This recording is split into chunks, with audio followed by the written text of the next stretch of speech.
কথায় আছে না, বাড়ির বড় মেয়ে থাকা মানে হচ্ছে ভাগ্যটা ভালো। আসলেই ভালো। হ্যালো এভরিওয়ান, আসসালামু আলাইকুম। আশা করি সবাই ভালো আছেন। আল্লাহর রহমতে আমিও ভালো আছি।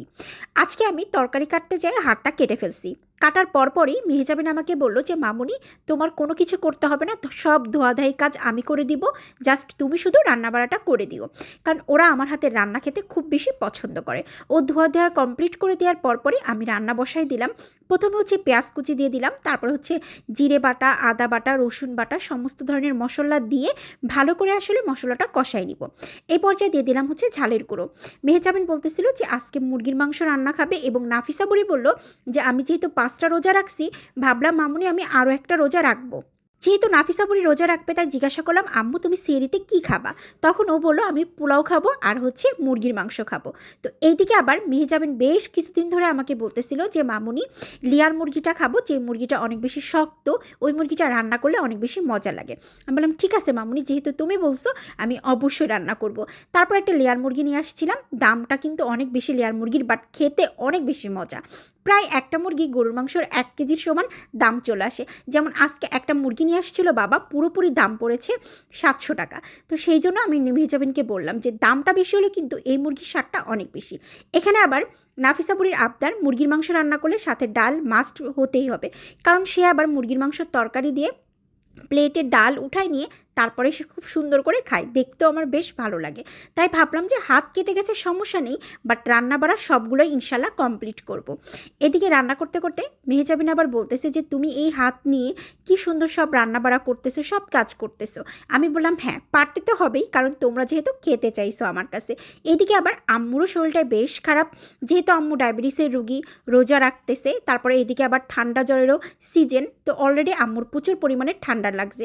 তো ভাবলাম যে মাকে রেস্ট দিই, আমি আর মেহজাবিন মিলে সব কাজটা ঘরে সামলাই ফেলি। তো এইদিকে মেহজাবিন টুকটাক সব কাটা ধোয়া পরিষ্কার করে দিল, আমি রান্নাবাড়াটা ঠিক সুন্দর করে গুছায় করতেছিলাম। ওই যে ভিডিওর শুরুতে একটা কথা বললাম না, ঘরে বড় মেয়ে থাকা মানেই আসলেই ভাগ্যের বিষয়, সত্যিই ভাগ্যের বিষয়। আসলে একটা বড় মেয়ে থাকলে না কাজের অনেক সাহায্য হয়, এবং মায়ের দুঃখ কষ্ট সবই সে বুঝতে পারে। আলহামদুলিল্লাহ, আল্লাহ রহমতে এই দিক থেকে আমার মেহজাবিনও যেমন বুঝতে পারে, নাফিসা বুড়িও বুঝতে পারে। এদিকে মুরগিটা রান্না করতে করতে, মুরগির মাংসটা যেহেতু এই মুরগিটা প্রচুর পরিমাণে শক্ত, এক কথায় বলতে গেলে দেশি মুরগি রান্না 3-4 বার হয়ে যাবে, আর ব্রয়লার তো মনে হয় 4-5 বার হয়ে যাবে, বাট তারপরে এই মুরগি রান্নাটা শেষ হবে না। ওইদিকে এই মুরগি রান্না করতে করতে আমার ডাল রান্না করাটা অলরেডি কমপ্লিট হয়ে গেছে। আর ম্যাক্সিমাম সময় আমি ডাল হচ্ছে টমেটো আর ধনের পাতা দিয়ে খেতে বেশি পছন্দ করি, এবং বাসার সবাইও। এদিক থেকে খুব সুন্দর করে মুরগিটা কষানো প্রায় শেষের দিক চলে আসলো। নাফিসা বুড়ি যেহেতু রোজা রাখার কথা বলছে, তাহলে ও ঠিকই রোজাটা আলহামদুলিল্লাহ আল্লাহর রহমতে কমপ্লিট করতে পারবে।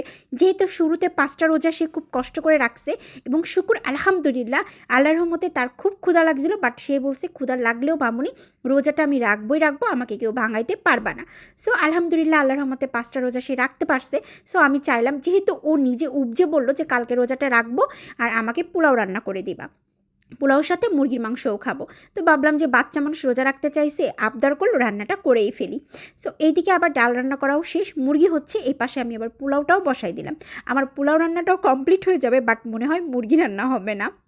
যাই হোক, যারা যারা এই মুরগির মাংসটা পছন্দ করেন কমেন্ট করে জানাবেন। আমার কাছে কিন্তু খেতে বেশ মজা লাগে, কারণ এই মুরগিটার স্বাদই অন্যরকম, দেশি মুরগির রান্না করার মজা অন্যরকম, টেস্ট অন্যরকম, আবার এই মুরগিরও কিন্তু টেস্ট অন্যরকম।